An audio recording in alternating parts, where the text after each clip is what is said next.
The key to responding to the three difficulties regarding the Yehi Ratzon Lefanecha request lies in the word B'Toratecha, your Torah. The your here refers to the Torah of HaKadosh Baruch Hu. Using the language that had been discussed earlier, this is a level of Torah understanding that is Ma'ala Mitam V'Dat, beyond the comprehension of the finite human mind.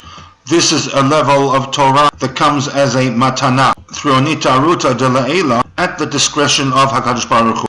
And therefore, the request of V'ten chelkenu b'toratecha has merit and validity, as it refers to a level of connectivity to Torah that is beyond the normal reach of the finite mind to achieve.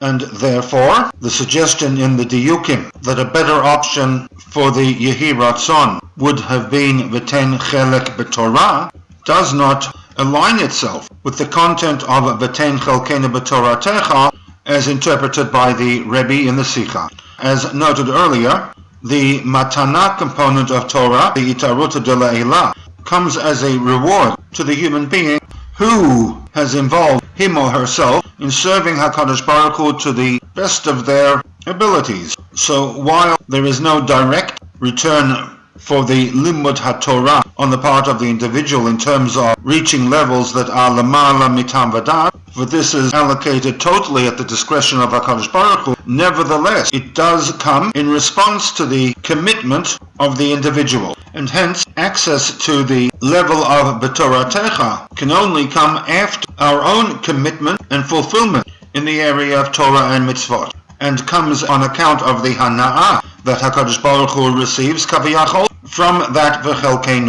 As the Rebbe will demonstrate shortly, the fulfillment of V'ten chelkeinu b'Toratech is somewhat of a messianic request, or alternatively, once the neshama leaves the constraints of the physical body. And this is reflected in a Ma'amar Chazal, recorded in Masechet Psachim Daf Nun Amud Aleph, and one that demonstrates quite clearly the need for Kabbalistic terminology to fully understand the statements that are made in the Agadic segments of the Talmud Bavli, where the Gemara seems to be discussing the differences between Olam Hazeh and Olam Haba. Olam Haba here referring to the world of the Neshamot after it departs, this Olam Hazeh world, where the Gemara records an incident involving Rabbi Yosef, who Chalash V'itnagid, was sick and fell into a state of unconsciousness. Ki Hadar, when he regained consciousness, his father Rabbi Yoshua ben Levi made a rather interesting request of him. Amar le Avua, his father says to him, "My chazita, what did you see?" Clearly, from the standpoint of Rabbi Yoshua, Rabbi Yosef had undergone a near-death experience.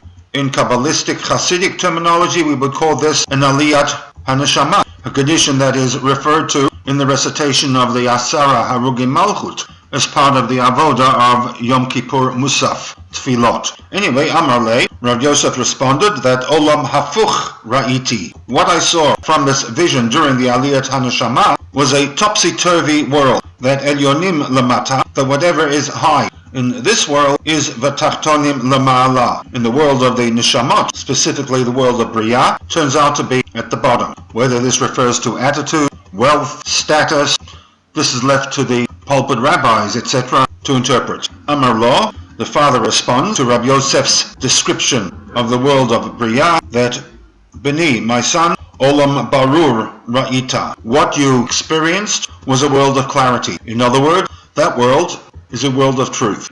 To which the father questioned him further and asked, Va'anan hechi hatam, where are we in that world? To which Rabbi Yosef responded, Ki hechi de'itu anan hacha, as we are here in Olam Hazeh, hachi itinan. That's how we are in Olam Haba'ah, in the world of Bria. And then Rabbi Yosef adds one more piece of information, that for Shamati, I heard Shahaya Omrim, the unidentified they, stated that Ashrei mi sheba lakan, happy, content, is the one who comes here, referring to Olam Haba'ah, v'talmudo biyado, and his limud HaTorah comes with him.